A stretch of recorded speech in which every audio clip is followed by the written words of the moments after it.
Chaque année, plus de 100 milliards de canettes en aluminium sont produites. C'est l'un des métaux les plus appréciés dans le monde entier.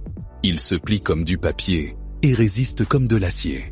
Il est utilisé pour conserver les aliments et les boissons. Mais comment sont fabriquées des millions de canettes en aluminium? Dans cette vidéo, nous explorerons comment sont fabriquées les canettes de Coca-Cola, du recyclage en rouleaux massifs d'aluminium jusqu'au remplissage des canettes. Chaque semaine, le monde consomme un étonnant 4 milliards de canettes de boissons gazeuses.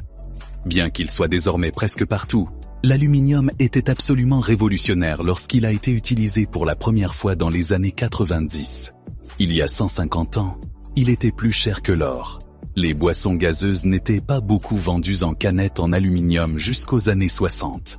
Mais depuis lors, les canettes sont devenues si populaires que les Américains utilisent plus de 100 milliards de canettes en aluminium chaque année.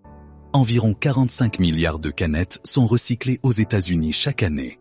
Et plus de 90% de cette quantité sont transformées en lingots d'aluminium utilisés pour fabriquer de nouvelles canettes de boissons. C'est l'entreprise de recyclage de canettes de boissons usagées la plus importante au monde. Elles arrivent du monde entier dans leur usine en Angleterre, comprimées en balles pesant jusqu'à 1000 kg chacune, contenant jusqu'à 65 millions de canettes en aluminium. La machine d'empaquetage des canettes en aluminium aide à écraser et comprimer les canettes lâches en blocs denses de taille uniforme. La machine enveloppe également les blocs solides avec de solides fils fins. Cela maintient les canettes intactes et les rend gérables et beaucoup plus faciles à empiler, charger et déplacer.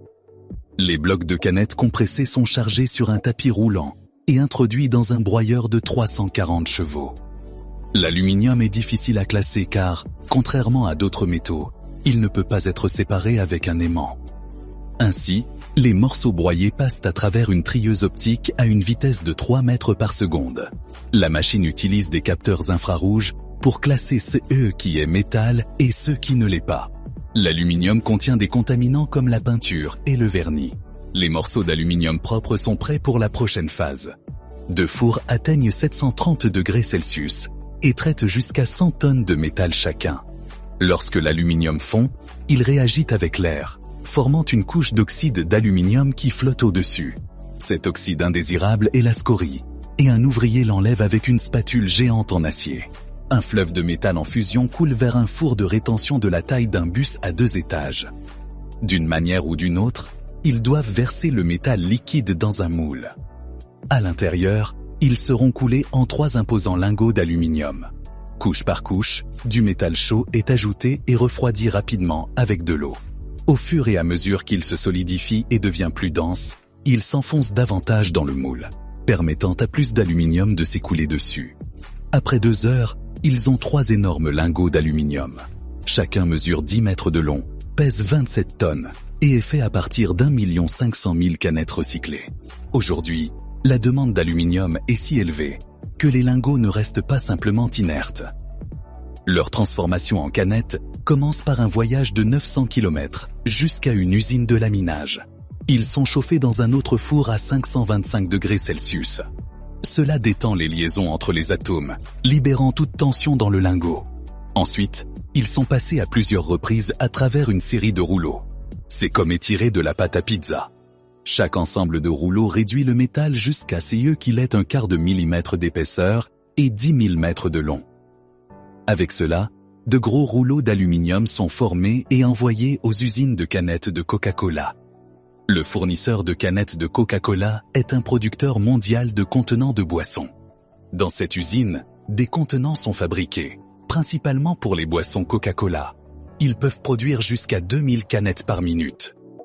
Les canettes commencent sous forme de gros rouleaux d'aluminium, pesant 9000 kg. Chaque rouleau produit environ 700 000 canettes. Le processus de fabrication des canettes est très automatisé. Une fois que les trous sont perforés, ils sont étalés en feuilles. Les feuilles d'aluminium sont introduites dans une presse d'emboutissage à grande vitesse.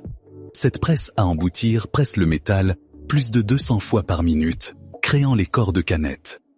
Chaque fois que cette presse est activée, 14 corps de canettes sont créés. La presse découpe un disque de 14 cm de diamètre, puis le plie en forme de gobelet. Tout, Ce qui reste est compacté et renvoyé à l'usine d'aluminium, où il sera recyclé en nouvelles feuilles d'aluminium. Un chariot élévateur les transporte dans une sorte de zone de repos, d'où ils sont distribués à la machine suivante. Dans cette machine, les corps de canettes sont formés. À l'intérieur, une barre pousse les corps de canettes à travers une série de moules de plus en plus petits. La formation du corps de la canette nécessite beaucoup de lubrifiant. Pour que les corps de canettes passent à travers ces moules, il est vital que la machine soit correctement lubrifiée. Sinon, l'aluminium pourrait se casser lorsqu'il est étiré. Ce lubrifiant agit également comme un liquide de refroidissement pour éviter la surchauffe. C'est pourquoi les canettes sortent avec autant de résidus graisseux. Une fois que le corps est formé, une machine nettoiera et redressera correctement les bords.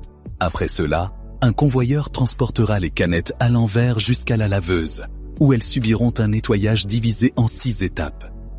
Les canettes entrent dans la zone de lavage pour enlever l'huile. Une partie du lavage inclut de l'acide sulfurique.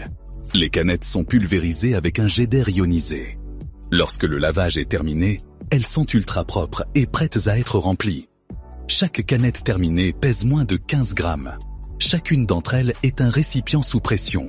Elles doivent supporter près de 3 fois la pression d'un pneu de voiture. Les canettes sont maintenant prêtes à être estampillées. Ce système d'impression rotatif peut appliquer jusqu'à 5 couleurs.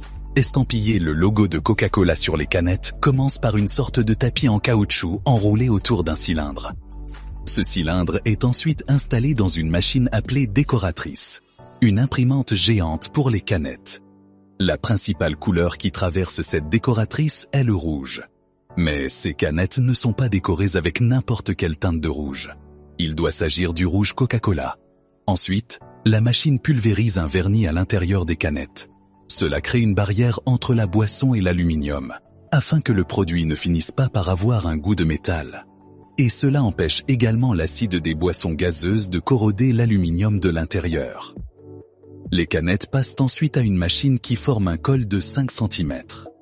La remonteuse forme un bord incurvé en haut où la pièce du couvercle se joindra. Maintenant, ce dont ils ont besoin, c'est du couvercle supérieur. Ce processus se déroule à l'intérieur de cette machine à une vitesse de plus de 2000 canettes par minute. Les canettes défectueuses sont détectées immédiatement et envoyées au recyclage. Les canettes finies ne passeront pas beaucoup de temps à l'entrepôt. Beaucoup d'entre elles seront transportées chez le metteur en bouteille où elles commenceront leur rapide voyage vers la zone de remplissage. Ensuite, les canettes entrent dans la machine de remplissage. Une machine de carbonatation haute pression introduit du gaz dans le sirop non carbonaté. Les canettes de soda sont refroidies à 5 degrés Celsius pour éviter que la présence de dioxyde de carbone ne s'échappe de la canette. Les soupapes de la machine peuvent remplir 130 canettes à la fois à une vitesse de 1700 canettes par minute. Un seul ouvrier supervise l'ensemble du processus de remplissage. Il a une tâche essentielle, s'assurer que la machine plaçant les couvercles ne manque jamais de couvercles. À l'intérieur de cette machine, les couvercles sont encastrés dans les canettes. L'usine doit s'assurer que leurs clients reçoivent une canette entièrement scellée. Ils utilisent un scanner avec des rayons gamma. Les canettes qui n'ont pas été correctement scellées sont séparées et recyclées. À ce stade, les canettes sont à une température idéale pour la consommation.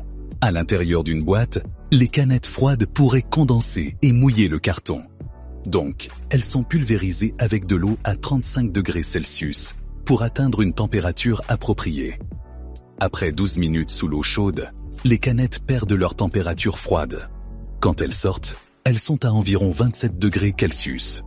Ensuite, les canettes doivent être séchées avec de l'air. Certaines canettes se retrouvent dans des packs de 6 unités reliées par un anneau en plastique. D'autres se retrouvent dans des boîtes sans carton. 6 canettes feront partie d'un pack de 12 unités. En un an, une canette peut être recyclée et vendue jusqu'à 8 fois. Si vous avez apprécié la vidéo, vous pouvez regarder des vidéos similaires en les cliquant sur l'écran. De plus, abonnez-vous à cette chaîne en activant les notifications pour continuer à apprendre.